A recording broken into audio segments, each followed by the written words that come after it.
Hello, welcome back to the second leg with me, Will. We've been ducking and diving around the football universe over the last few days, but some massive international break news and some big games over the last few days. We know that Scotland the other night absolutely smashed it against Denmark 4-2 with Scott McTominay with an overhead kick, which was insane in the membrane. Genuinely, Scott McTominay was the best thing to leave Manchester United and head to Italy. Most importantly, Napoli. What a player this individual is. You can see the style. Italy's completely transformed him, and Manchester United are a big loss for not having him. But guys, let me know your thoughts on that one. Scotland qualify for the first time since 1998, my birth year, which is crazy.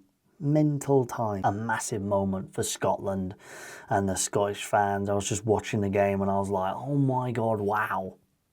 Just wow. Wow. Moving on to Wales, guys. They smashed North Macedonia 7-1. Huge confidence boost for them, and Brennan Johnson, how electric he was, and most importantly, heading into the playoffs. Hopefully they can get over the line to get into the World Cup. But who knows? Let me know your thoughts on that one. Ireland absolutely smashed it. We said this on the other channel. Troy Parrott with a hat-trick. Wow. Obviously, we know this individual wears the badge on his chest and on his sleeve. For Ireland, this individual, incredible. And it's nice to see Ireland get up there, you know, and it's very good.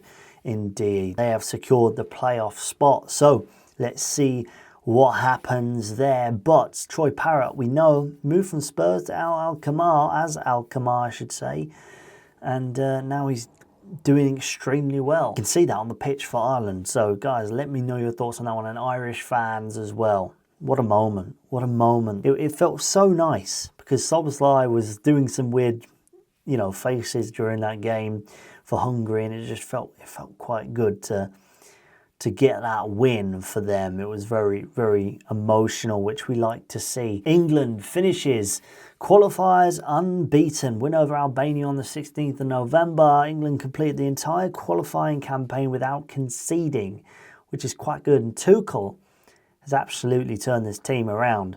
But can he do it actually in the World Cup? That is the question. Tuchel says he will speak to around 60 players who missed the squad. 60 players. That's a lot of players. A lot of players indeed. We know that Bellingham wasn't happy coming off the pitch in the last game, which is totally understandable.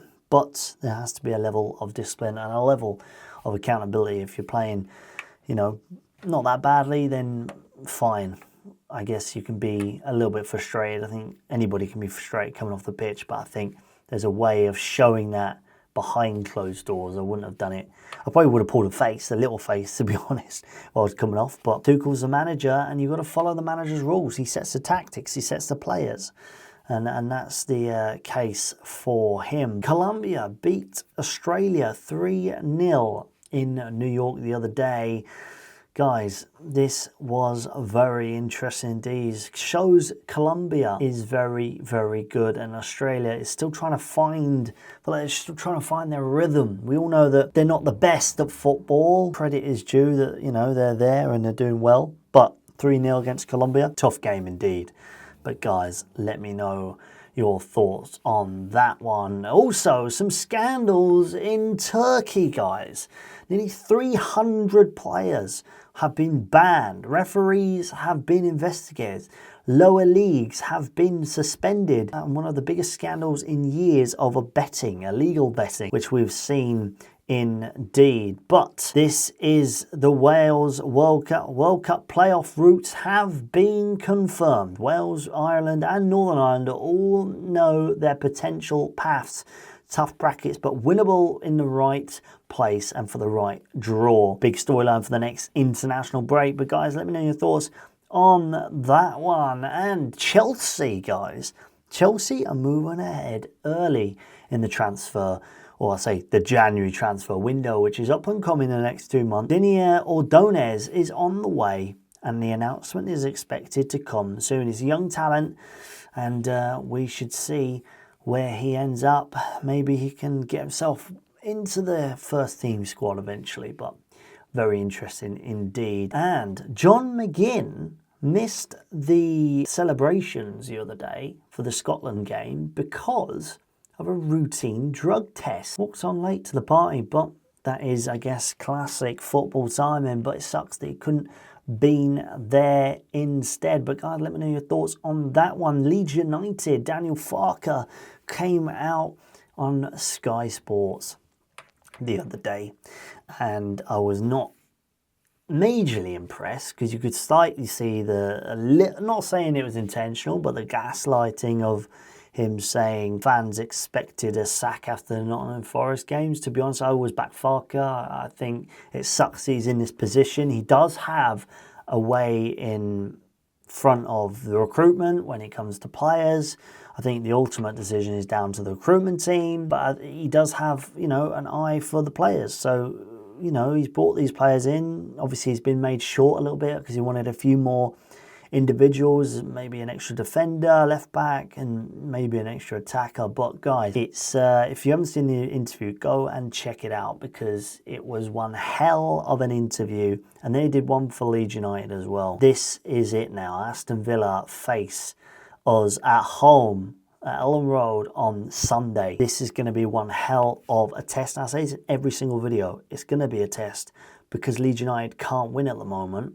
And most importantly, we need 3 points. We've got Man City, we've got Liverpool, we've got Aston Villa. These are big games, big games. I feel like we had the easiest games, but knowing in true Leeds United fashion, we always beat the bigger teams and lose against the smaller teams because things are going to get hot over the weekend and it's going to get feisty, guys. But let me know your thoughts on that one right now. Do you think Leeds United can survive the Premier League? I think so. I generally do think so. And hopefully Daniel Farke can get the 3 points without having all these 68th, 72nd minute and, substitutions. We need to start taking accountability in what he is doing. You see all these other managers like Arteta, Maresca getting it wrong. Arne Slot's come out and said, look, it's my fault, taking accountability, and that is what I want to see from Daniel Farke. I feel like he'll get less stick if we're still losing, if he takes accountability. He needs to start changing his tactics up a little bit because we've noticed it's just not working right now.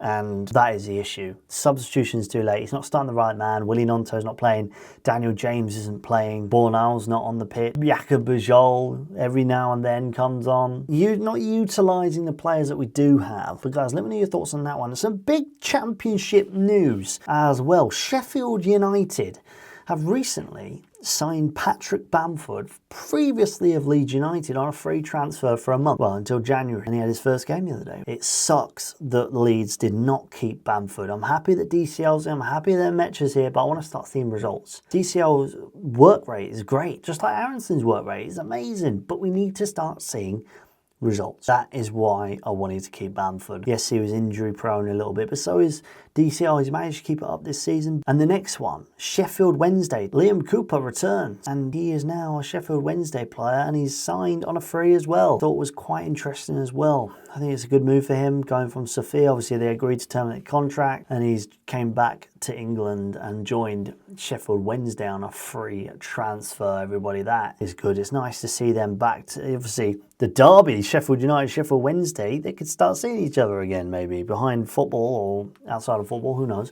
But, yeah, very happy for them both, but it's sad that they're not still at the club. I really do miss them too. But guys, let me know your thoughts on that one. Ahead of the weekend, some big games coming up. Burnley face Chelsea, Liverpool face Nottingham Forest, Bournemouth face West Ham, Crystal Palace face Wolves, and Brighton face Brentford, Fulham Sunderland. Guys, Arsenal face Tottenham in a North London derby. Can Arteta beat Thomas Frank? And most importantly, it's at home to Arsenal at the Emirates. It's going to be one hell of a game for that. And most importantly, can Arsenal beat Tottenham to stay top?